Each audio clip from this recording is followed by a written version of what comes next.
Bonjour et bienvenue sur Il était une fois podcast. Aujourd'hui, la lecture sera toujours dans Matthieu chapitre 8 et on va prendre les versets 18 à 22. Jésus, voyant une grande foule autour de lui, donna l'ordre de passer à l'autre bord. Un scribe s'approcha et lui dit « Maître, je te suivrai partout où tu iras. » Jésus lui répondit « Les renards ont des tanières et les oiseaux du ciel ont des nids, mais le Fils de l'homme n'a pas où reposer sa tête. » Un autre d'entre les disciples lui dit « Seigneur, permets-moi d'aller d'abord ensevelir mon Père. » Mais Jésus lui répondit « Suis-moi et laisse les morts ensevelir leurs morts. » Dans ce passage, on voit que Jésus commence déjà à avoir une grande réputation, puisqu'il se retrouve entouré par une grande foule. Des gens qui veulent l'entendre, des gens qui veulent être guéris, des gens qui veulent être délivrés. Il est donc entouré par énormément de besoins. Mais lui, il ne se laisse pas diriger par la foule. Il ne se sent pas obligé de répondre à tous leurs besoins. Il a déjà agi ici et il doit maintenant aller ailleurs. Il suit une seule direction, la voie de son Père. Il ne prend pas ses décisions en fonction des circonstances. Et je pense qu'il y a une grande leçon à tirer ici. C'est tellement facile de se laisser séduire par ce qui nous semble bon, ce qui nous semble spirituel. Mais c'est comme ça qu'on se laisse détourner de la direction de l'esprit, sans même nous en rendre compte. Mais on doit prendre exemple sur Jésus. C'est pas parce que les gens écoutent ce qu'on dit ou qu'ils sont guéris qu'on doit rester là où on est, qu'on doit continuer à faire ce qu'on fait. Il faut en tout temps suivre l'esprit. Ensuite, on voit deux hommes venir vers Jésus, un scribe et un autre parmi les disciples. Ces deux hommes veulent suivre Jésus, mais lui, il semble plutôt dur avec eux. Le premier, il ressemble un peu à Pierre, impétueux, radical, mais un peu naïf. « Je te suivrai partout où tu iras. » Jésus le fait vite redescendre sur terre. Sa réponse sous-entend un peu « T'es sûr ? Car le rythme est plutôt soutenu. T'es sûr de vouloir aller partout sans avoir un lieu où te poser ou te reposer ?»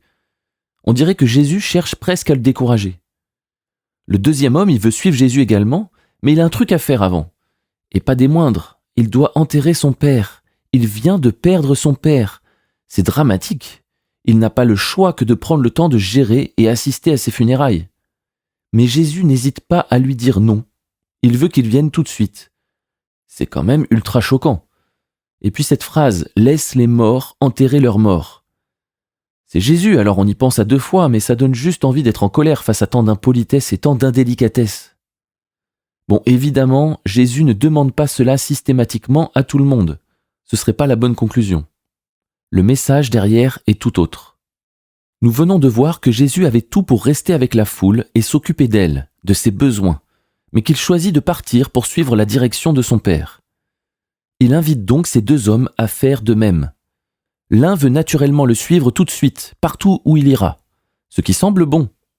Mais Jésus lui répond en quelque sorte « Attends, tu te crois prêt, mais t'es pas encore prêt. » L'autre souhaite naturellement enterrer son père d'abord. Parfaitement légitime.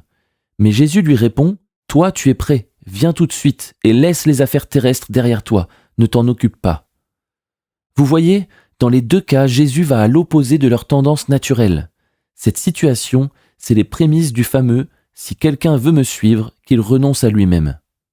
Alors attention, ça ne veut pas dire que la bonne direction est systématiquement à l'opposé de notre tendance naturelle.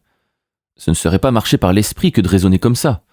Encore la cherche qui chercherait à trouver sa propre solution.